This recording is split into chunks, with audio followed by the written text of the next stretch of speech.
In this video, we're going to be touching on the 3-step playbook that we use to implement AI systems in manufacturing companies.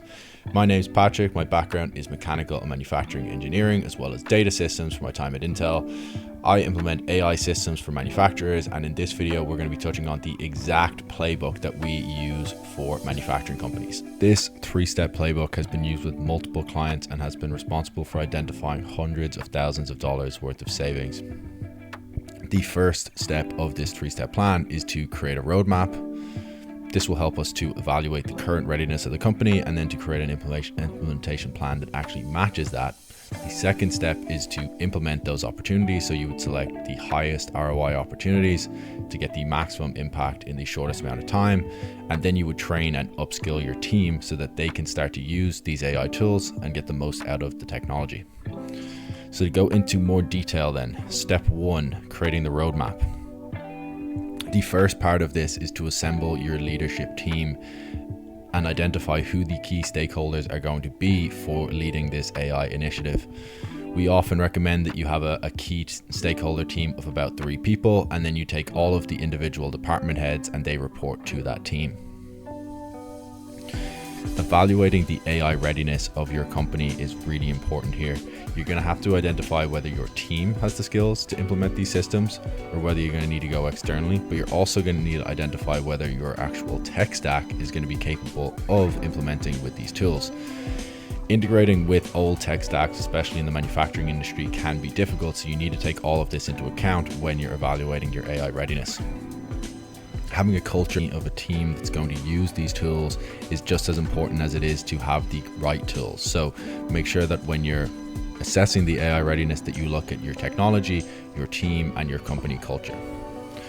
Engaging your team and involving your team in this process is extremely important, because otherwise you're not going to have the trust or the buy-in from your team. Involve your team early, make sure that they're engaged in the project, and try to gather insights from the things that bother them in their current workflows. Often the places that you should be starting are going to be the places in their workflow that are slow, boring, repetitive, and you may not know that they have those problems, but they can help you identify them. So that leads on to identifying the opportunities and bottlenecks.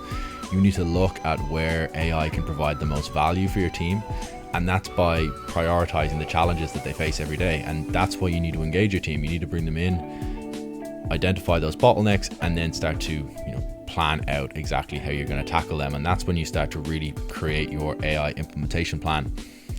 You need to define objectives. You need to identify KPIs and systems that you're going to track all of the progress of these initiatives. But most of all, you need to look at the timeline, look at the costs of each of these systems, and start to identify the return on investment. And that leads on to developing the AI implementation plan. The most important part of identifying or creating your implementation plan is to define the objectives. If your objectives for the company are to grow the revenue, you may have slightly different objectives than someone who's trying to cut costs. So define what you want to get out of this first before you start to create your plan. Identify the tech stack and the tools that your team is potentially going to need to use. This will be useful when you start looking to try to train people. Map out the timeline of each of the projects, as well as the potential ROI and the cost of each of these projects, so you can start to prioritize which order you're going to tackle them in. An important thing to remember when it comes to creating your roadmap is you can only really look 12 to 18 months out when it comes to implementing a system or a plan like this. There's no point in planning this out for 3 to 5 years, because the AI tools will have changed so much by then that you can't really plan for it. So only really go 12 to 18 months out, and even 18 months might even be a little bit too far, but 12 to 18 months should be a pretty good time range. Now, step 2, the AI implementation cycle. So this is actually something that's going to keep repeating, and that's why we have it in this type of visual here. So the first thing that you're going to do is you're going to select the highest ROI project. And what I mean by that is, what project can you do that you can get an immediate payback on? So something that can pay for itself in just a matter of weeks, because what you're going to do is you're going to take this project, you're going to execute on it, you're going to measure your results, and then you're going to look at how much money did we save as a result of this project. And then you can see, okay, how much more budget have we got now to put back into AI tools? The industry standard at the moment for what people are saying you should be investing in AI implementation projects, as well as, just general technology improvements, is 1 to 5% of revenue. Most companies are only investing a fraction of that. Even a lot of the companies that we work with are investing a fraction of that, and they're still seeing amazing results. So even if you can put 0.5% of revenue or 1/3% of revenue, whatever it is that you can afford initially, you have to put that on the table. And then the idea is that each of the projects that you do is going to now provide more and more budget for you to put back into the projects. So it's really important that you start with high ROI projects, things that you can get quick wins on, and things that you can easily track the improvement on. Step 3, probably the most important part, and this is also something that's ongoing. It's not like this is just something you do once and then you stop. So training and upskilling your team.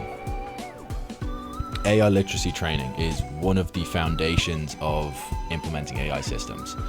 Your team needs to understand the fundamental concepts of AI, how to use the systems, how to use the most basic applications, things like ChatGPT, Perplexity, just how they can prompt AI, how they can get AI to do the things that they want it to do. AI is one of the most, if not the most powerful technologies that's ever been created, and it's useless in most people's hands because they don't know how to use the tools. I often have people tell me, oh, I've tried ChatGPT and it doesn't work, it's not good.